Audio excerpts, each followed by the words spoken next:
Well, good afternoon, everybody, and welcome to today's Bible study.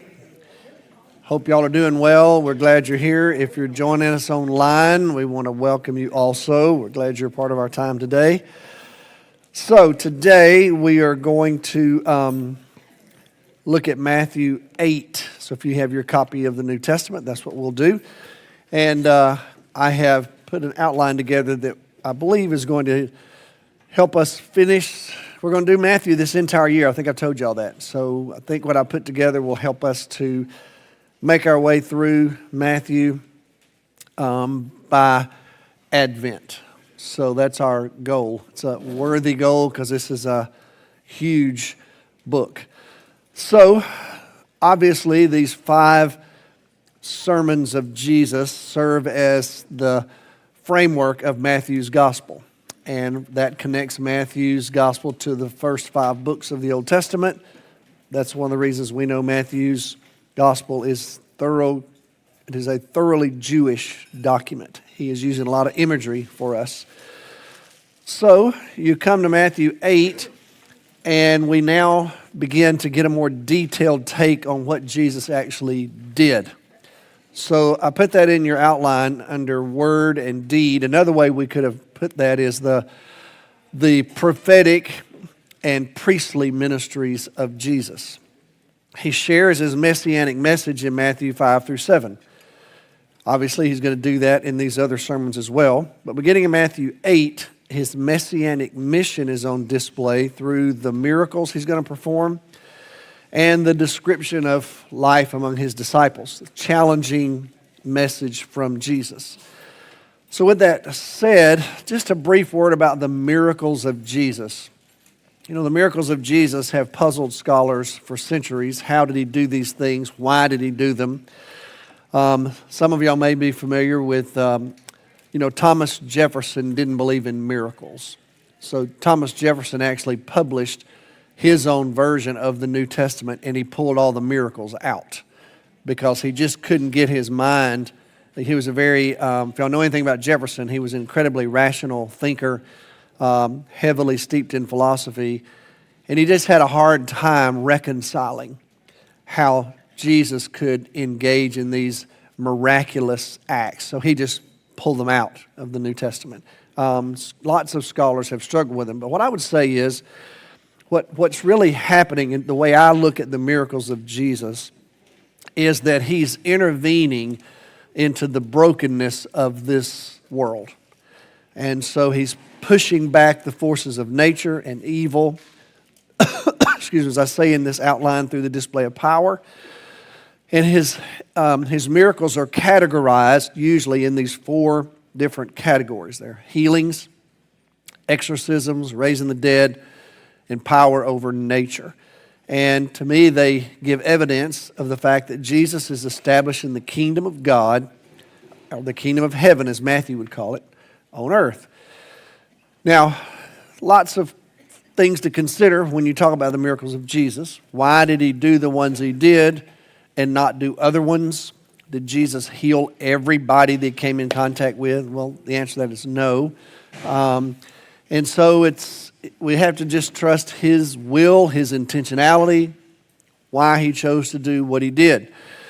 It appears to me that he's offering us glimpses of the kingdom. And so when he does perform a miracle, it's almost as if Jesus will say, no, not this one. Not every leper was cleansed, but this one was. Not every person was raised from the dead, but occasionally this one was. It's almost like Jesus was saying no or not yet. So when Jesus raises Jairus' daughter from the dead, when Jesus will raise Lazarus from the dead, both of them will, the widow of Nain's son, all of them will go on and die later, right? They weren't resurrected from the dead to never die again. They were raised from the dead, and then they will eventually die again. And so it's almost as if Jesus will say, no, just not yet. So there are these powerful examples of Jesus giving us a glimpse of the kingdom actually being established on this earth and how ultimately it's going to be one day. Perhaps that will help us. Also, I would say the miracles of Jesus are attestations of his messianic power and presence. And so the display of power attests to who he is, that he is different than the rest of the prophets. There is no one like him, and he's able to do things that no one else could do. And it's an interesting read whenever you see what he chooses to do and how he chooses to exert that power. So Michael Wilkins, in his commentary on Matthew, he says what he loves about the first part of Matthew 8 is that Jesus steps into the margins of society and offers us an example to follow. And so he refers to that first section as healing the marginalized. So I like that. I just wanted to put that in front of y'all because I think he's got great insight. He's written a commentary on Matthew. So let's just look at those. Here's the first one. There's the boundary of purity where Jesus will cleanse a leper. Look at chapter 8, verse 1. When Jesus came down from the mountainside, large crowds followed him. A man with leprosy came and knelt before him and said, "Lord, if you're willing, you can make me clean." And Jesus reached out his hand and touched the man. "I am willing," he said, "be clean." Immediately he was cleansed of his leprosy, and then Jesus said to him, "See that you don't tell anyone, but go show yourself to the priest and offer the gift Moses commanded as a testimony to them." Well, typically in the New Testament, when someone is healed of leprosy, the word cleansed is used. And you'll find that here. This man asked to be cleansed because a leper was unclean. And that was a word that was used by lepers. Leprosy was, today, leprosy is an actual medical condition that is somewhat limiting, if you will, and narrow in its definition. That would have not been true in the first century. Leprosy covered all kinds of skin maladies. There was just a lot of confusion about it, and priests were the ones who were supposed to inspect you to determine whether you were contagious or not. And if that decision was made, then you spent the rest of your life outside the camp of Israel. And you had to wear certain clothes, and you had to always announce yourself. And the word you used to announce yourself was the word unclean. And so it was their life desire to be clean again, if that makes sense. And so that's what he asks for. Can you just cleanse me?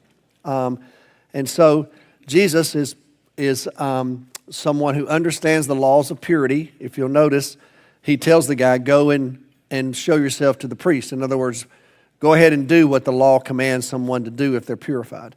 But he does something incredibly unconventional in verse 3, because there were a lot of things that you would do to a leper. There was one thing you would never do: touch them. And Jesus touched him. I love that because I wonder how long it had been since this man had been touched. No one would have anything to do with him. And isn't it fascinating that every time Jesus touched someone, rather than him becoming impure, he imparted purity. And so it says something again about the messianic identity of Jesus, that he is unlike anyone else.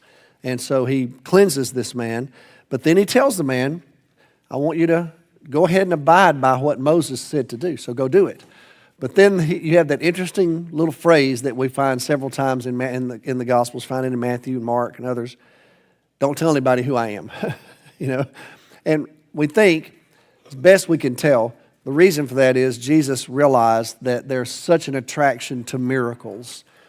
And at this point, no one really knows who Jesus is. And so whatever they share about him is going to be incredibly limited. And if it becomes totally focused on miracles, then that's all people will want from him.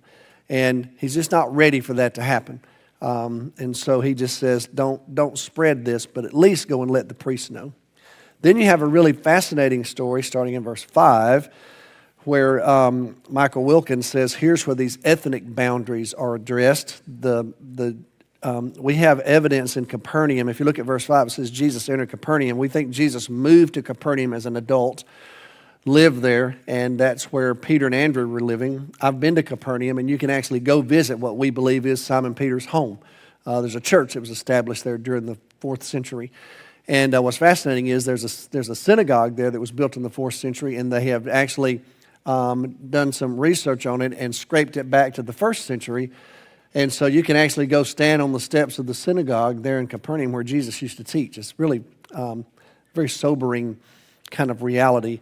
But there's enough evidence now, the research shows us that this house that they've uncovered, one of the reasons they believe it's Simon Peter's house is because you have ancient graffiti written on the walls of it. So in other words, pilgrims came and visited there in the early 200s and 300s and carved Peter's name into the walls of the house to basically let everybody know, we believe this is where Simon Peter lived. They also have discovered there is some type of a Roman garrison on the east side of the city of Capernaum, which meant there were Roman soldiers who were living there. Well, if there were enough Roman soldiers living there, then you had to have a centurion who would be over that small group of soldiers, about 100 or so, okay?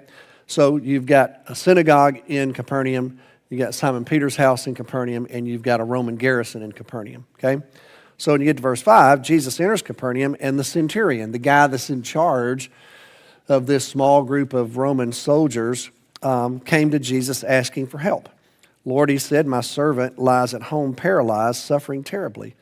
And Jesus said, isn't this fascinating, to a pagan Gentile, you want me to just come heal him? Isn't that fascinating? And the centurion replied, Lord, I don't deserve to have you come under my roof. This centurion evidently had lived in Capernaum long enough to know that Jews could not enter a Gentile's home. That would then cause the Jew to be unclean. And so he says, you don't have to do that. Just say the word and my servant will be healed. For I myself am a man under authority with soldiers under me. I tell this one, go, and he goes, and that one, come, and he comes. I say to my servant, do this, and he does it. When Jesus heard this, he was amazed. So let me just stop and ask y'all, when was the last time Jesus was amazed by you? I don't know about y'all, but I think it's pretty hard to amaze Jesus, because he's seen quite a bit. Wouldn't you agree? I love that. Jesus was actually amazed. We'll just kind of let that one sit a little bit for us. So he said to those following him, I tell you, I've not found anyone in Israel with such great faith. I say to you that many will come from the east and the west. There's the statement about the Gentiles. And will take their places at the feast with Abraham, Isaac, and Jacob in the kingdom of heaven. But the subjects of the kingdom will be thrown outside into the darkness, where there'll be weeping and gnashing of teeth. Then Jesus said to the centurion, go, let it be done just as you believed it would. And his servant was healed at that moment. So you got this very intimate exchange between Jesus and a leper, where Jesus touches him. And then you have this other healing incident where Jesus doesn't even show up. He doesn't even go to the house. He doesn't even meet the guy. He just speaks it, and it happens. Once again, Matthew's, we don't necessarily think at this point Matthew's being chronologically concerned. Matthew's being theologically concerned. He's helping us understand the messianic role of Jesus. So, but the point is, Jesus sees the faith of this Roman soldier, this Gentile, and heals his servant. So there's the inclusive nature of the mission of Jesus, the light of the gospel going to the Gentiles. There's also a prophetic word from Jesus in this text, where he says in verse 12, there will be Jews who will miss out on this. The actual members of the kingdom are going to be cast out, and they're going to be replaced by the outsiders, the marginalized, the Gentiles. Would have been very puzzling to the Jews of the first century. The fact that Jesus, first of all, would even engage in this kind of a conversation with a pagan and then healed his servant, and then turned around and said, there'll be some of y'all who won't be invited, but some of them will be. So we're getting a glimpse of the universal nature of the messianic ministry and mission of Jesus. And I'm grateful for it, because I don't know about you, but I'm a Gentile. So I'm grateful that this messianic mission included people like me, who's been invited in from the east and the west to be in on, actually I'm from the south, but you know what I mean, the east and the west, to be brought in to this family. And then Matthew's not done, because there are other boundaries. There are other marginalized people in the ancient world, particularly in the Jewish world in the first century. If you look at verse 14, when Jesus came into Peter's house, he saw Peter's mother-in-law lying in bed with a fever. Now, in the first century, people didn't necessarily see a fever as a symptom of a disease. The fever was the disease itself. In other words, there wasn't enough technology yet and knowledge for them to understand that this was the body's natural reaction to something. This was the actual disease itself. And notice, once again, the intimacy of this, verse 15. He touched her, and the fever left her, and she got up and started cooking supper, which I love that, you know. Well, think about it, though. When she's living there with Peter and his wife, and Jesus is coming to visit, now naturally, what do you think she wants to do? If Jesus is coming to visit her home, I mean, come on, y'all. She's going to cook and clean, and I mean, she's a Jewish woman in the first century. She's the hospitable hostess. And there she is with a fever. And so soon as Jesus healed her, the first thing she does is she goes right to do what she wanted to do in the first place. And it's a beautiful restoration ministry of Jesus. But there's a gender boundary. We have the healing of a woman also mentioned in this account. Again, I think Matthew is letting us know that this Messiah is for everybody. That shouldn't surprise us if we read page 1. Remember? Because in page 1 of Matthew's gospel, you have all these women listed in the genealogy, even Gentiles. Remember? And so Matthew's sending us a signal, and now it's almost like he's asking us, y'all do remember that women and Gentiles were included in the genealogy. Well, I'm actually showing you how they were included in the ministry as well, the very mission of Jesus, that the marginalized in the first century are brought into this family, into this new kingdom, if you will. And then, starting in verse 16, at the end of the day, the people have come in from the fields, and folks have recognized Jesus is there, and you know the word about Jesus is starting to spread, whether he wants it to or not. Don't you wish that were still true? The word about Jesus was spreading whether he wanted to or not. Because I've heard one preacher say that Jesus kept telling these people to go and tell nobody, and they went and told everybody.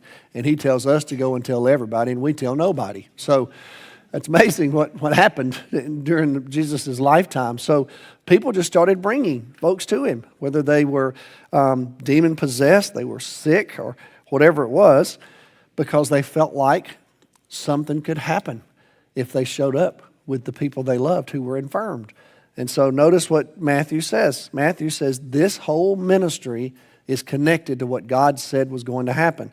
He says in verse 17, it was spoken through the prophet Isaiah. He took up our infirmities. He bore our diseases.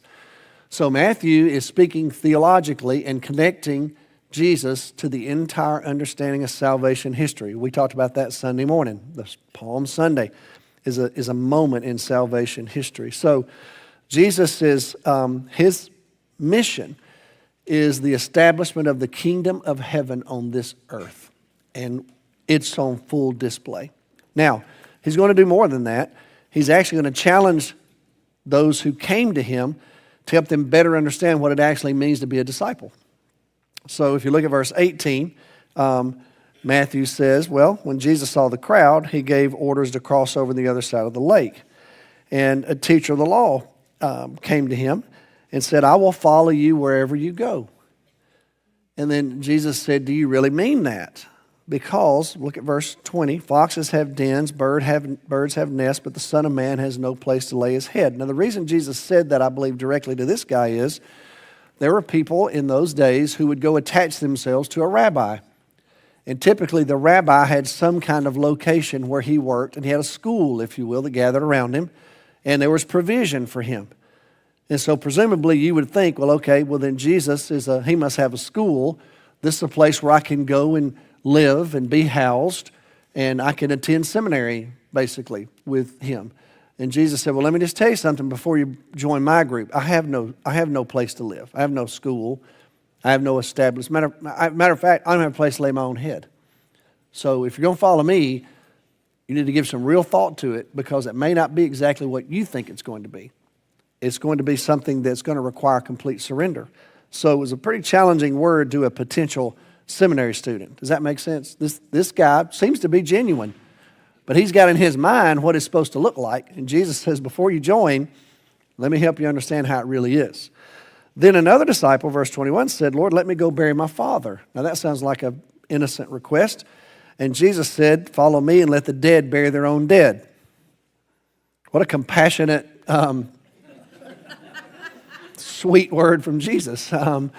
Well, most scholars believe that this phrase that is used by people in those days, let me go bury my father, it didn't mean necessarily that their father had died. It meant let me stay and fulfill all of my family obligations, and then when all that's over, then one day I'll come follow you.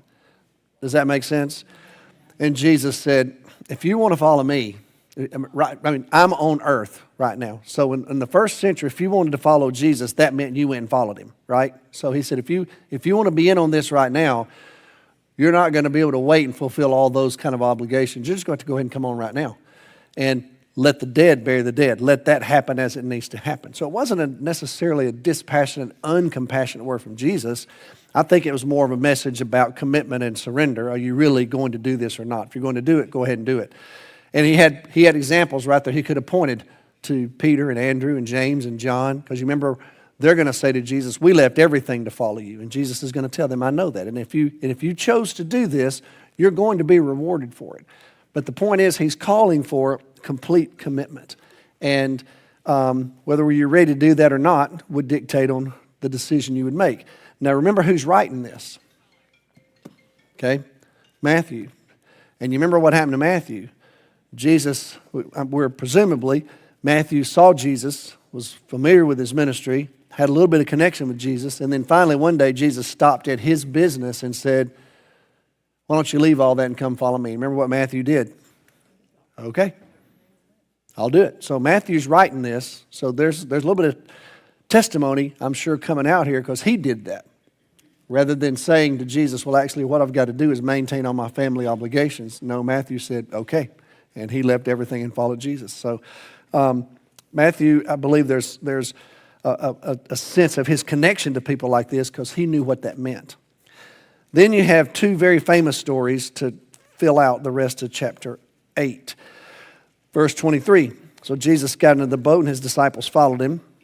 Now some of y'all have been to Israel. You know, Galilee kind of sits down in a little bowl and is surrounded by these, that they call them mountains. I don't know that, well, if you're in Texas, you'd probably call them a mountain, but you know, more hill. Well, I mean that respectfully. You know, I mean, I grew up in Alabama. I remember the first time I ever saw the Rocky Mountains. I was a grown man. I'd seen the Smoky Mountains, you know, growing up in Tennessee. Well, I saw the Rocky Mountains. I was like, whoa. You know, those are like real mountains, you know. They don't have trees on them, you know. And so, well, there's mountains, hills, whatever you want to call it, surrounding the Sea of Galilee. So it is in a bowl. And so the wind comes in from the east, and when it does, it just stirs the lake up, if you will, almost like you're out in the ocean. I mean, that's why you'd wonder, why are there so many waves in a lake? You know, well, that's because the way it's situated geographically, it can get stirred up just like you were in a storm in the ocean. And remember, when things like this happen, Jesus is not in a boat with a bunch of novices. You know, he's not in there with people like me. Y'all know how I feel about boats and Titanic and cruises. Y'all can have all of that. I want none of it. Anyway, I'm a land person. Well, these are seasoned fishermen. They're not, and they've lived their whole lives on the Sea of Galilee. So they think they hadn't seen a storm in their life. Well, of course they have. But this time, verse 24, a furious storm came up on the lake. The waves swept over the boat. And I love this. Jesus is asleep, which is, I mean, some people can sleep through sermons. Some people can sleep through storms. I mean, some people are just good at sleeping, you know. So he's asleep. And so disciples woke him up. And I love their statement to him. They said, Lord, we're about to drown. I mean, again, these are seasoned veterans. They're not novices on this lake. We're about to drown. He says, you have little faith. Why are you so afraid? He got up and rebuked the wind and the waves, and it was completely calm. Then, verse 27, thaumazo, the people were amazed. And then they said, What kind of man is this? Even the winds and the waves obey him. So they went from being incredibly scared to being overwhelmingly shocked because they had never seen this happen before. Once again, Matthew is letting us know that this Messiah is powerful, and even nature obeys him. So we've got miracles of healing. We've got miracles eventually that we'll see in this gospel story about raising people from the dead. We've got a nature miracle. Then look at the next one, verse 28. When he arrived at the other side in the region of the Gadarenes, there were 2 demon-possessed men. Now remember, Matthew's an eyewitness, okay? And so we have other accounts of this. And Mark's gospel, he tells us about one of these men. Matthew comments there were actually 2 of them. They were coming from the tombs, which tells you something about them because no self-respecting Jew would live anywhere near a burial ground. Because just like being a leper would have made you unclean, having anything to do with dead bodies and being connected to them would make you unclean as well. So these are demon-possessed men. They were so violent no one could even pass that way. Verse 29, "What do you want with us, Son of God?" they shouted. "Have you come here to torture us before the appointed time?" How about that? These demons think we have more time here. It's not time yet, is it, for this whole thing to be over? So they have a little bit of eschatology. Somehow they realize their days are limited, so they're going to do as much damage as they can. And so verse 30, some distance from them, there was a large herd of pigs feeding. Now what does that tell me about where we are? We're in Gentile territory because the last thing you would have found in southern Israel would have been a herd of pigs, you know. We're in the Gentile area. We're on the other side of the Sea of Galilee, and the Decapolis and the Gentile territory. So the demons begged Jesus, "If you drive us out." Isn't it funny? They already knew he was going to cast them out of these men. They already had that figured out. So in other words, the torment and the destruction they were causing was about to end. So they said, "Would you just send us over into the herd of pigs?" He said to them, "Go." So they came out and went into the pigs, and the whole herd rushed down the steep bank into the lake and died in the water. Those tending the pigs ran off, went into the town and reported all this, including what had happened to the demon-possessed men. When the whole town went out to meet Jesus, when they saw him, they pleaded with him to leave their region. Well, once again, here's an incredible display of power. The identity of the Son of Man is at stake, and he is now demonstrating his power over the forces of evil. We have a little taste of that in verse 16, where it says he drove out the spirits. But here's a very solid example of Jesus casting demons out of demon-possessed people. Sending the demons into these pigs causes the pigs to go into a frenzy. The pigs drown, then presumably the demons leave them and they go looking for their next victim. That's kind of what's happening here. Because Jesus doesn't necessarily undo all the demonic forces at work in this world. They are still at work in this world. Just occasionally he will cast them out of some people. This is one of those examples. Now what's fascinating is the people in the town were more concerned with pigs than with people. So just think about that. In other words, you got human beings who are suffering, and they knew that, and there was nothing they could do about it. So what they did was they just left them alone because they wouldn't even go near them. And they knew how tormented these people were. And we're not sure who they were, but they presumably were boys from this town.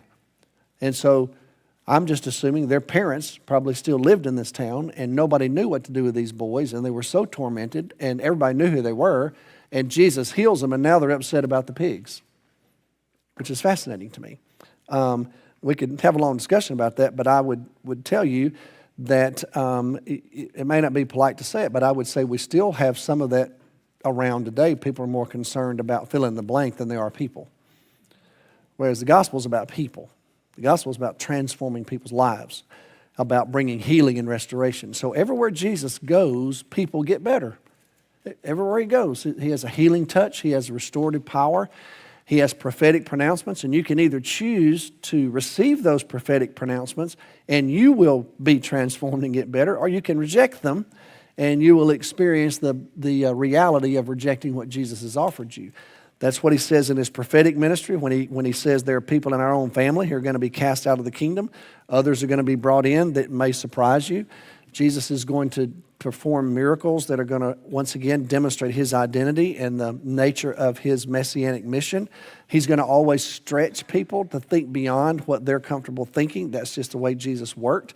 And he's going to challenge us to believe in the holistic nature of his mission. I believe that the ministry of healing is still incredibly important today, that Jesus is still the great physician. You know, we still pray for sick people to get well, because we believe that Jesus brings healing to people, and he can do that however he chooses. There are, obviously, I believe in medicine and technology. I believe it's a gift from God, but I also believe in the power of prayer. And so in my office, I always have some anointing oil. I have people that come by my office and ask me to anoint them with oil and pray healing over them. And I do that because I believe in the power of healing. I've also had just a couple of instances in my life where we've dealt with demon-possessed people. It's never comfortable. It's always challenging. It's happened in my office before. It's happened in a couple of times when I've been on the mission field where I believe people have been possessed by demons. And it's uncomfortable, but it's just a reminder of the reality of the spiritual forces that you and I so often grow numb to in our highly technological society. You know, we wander around the American culture as if this is the only force at work, as if this world was all there is, when there is an entire force that's taking place across God's creation, where there are demonic forces and powers of evil, regardless of whether we want to acknowledge them or not. But there just are, and I believe in them, and I believe people are possessed by demons, and I believe Jesus is the answer. And those demons can be cast out, just like I believe people can be healed. That's why we still pray for healing. The messianic mission of Jesus hasn't changed. It's restorative, it's transformative, it's redemptive, it's extending the kingdom of heaven in this day and in every day. And the church is here as a colony of heaven on earth to be a place of healing and transformation. Healing takes on so many different forms. Sometimes it's way more than physical. I think I've shared this with y'all. One of the more poignant scenes to me in the series The Chosen is when Jesus is talking to James the Less. You know, we don't really know what the scripture means when it calls James the Less. You know, you have James, who's the brother of John, and then you've got James the Less. And, some people think it means he was small in stature. Some people think it means he was younger. We're not really sure. But Dallas Jenkins has chosen to cast a character to play James the Less who has cerebral palsy. And his cerebral palsy has caused his body to be a little bit contorted, and he's small in stature. And he's actually the son of the mayor of Arlington. It's Jim Ross's son, who's the actual actor that plays James the Less. Well, if y'all have seen the scene where Jesus is commissioning the disciples in The Chosen to go out and heal, and he gives them the power and the authority to heal, there's a poignant scene where that actor, like I said, who has cerebral palsy, whose body is obviously contorted, a little small of stature, says to Jesus, "So what about me? So you're going to send me out to heal. Why don't you heal me?" And Jesus puts his hands on his shoulders and says, "I already have, James. I've already healed you." In other words, the healing I've given you is much deeper and richer than just this physical healing. I'm giving you something incredibly powerful that you're going to be shared with others. So it's a theological interpretation from Dallas Jenkins that the healing of Jesus is more than just physical healing. James has already been healed on the inside for eternity, which is what really matters. So the healing ministry of Jesus, the power of Jesus that was on display in the New Testament era, I realize that was a moment in time. But I don't want to sell his power short in our time either, that we still depend on him to do things that only he can do. So I still believe in miracles. And if I didn't, y'all ought to get rid of me. You shouldn't have a preacher that doesn't believe in miracles, because we're followers of Jesus. And so however he chooses to intervene, and extend the kingdom of God, I trust him to do that. And there's no harm in asking, in my opinion. Okay? All right, I'm going to stop right there. Those of you who join us online, thank you, and happy Holy Wednesday, happy Easter, and we'll see you next week.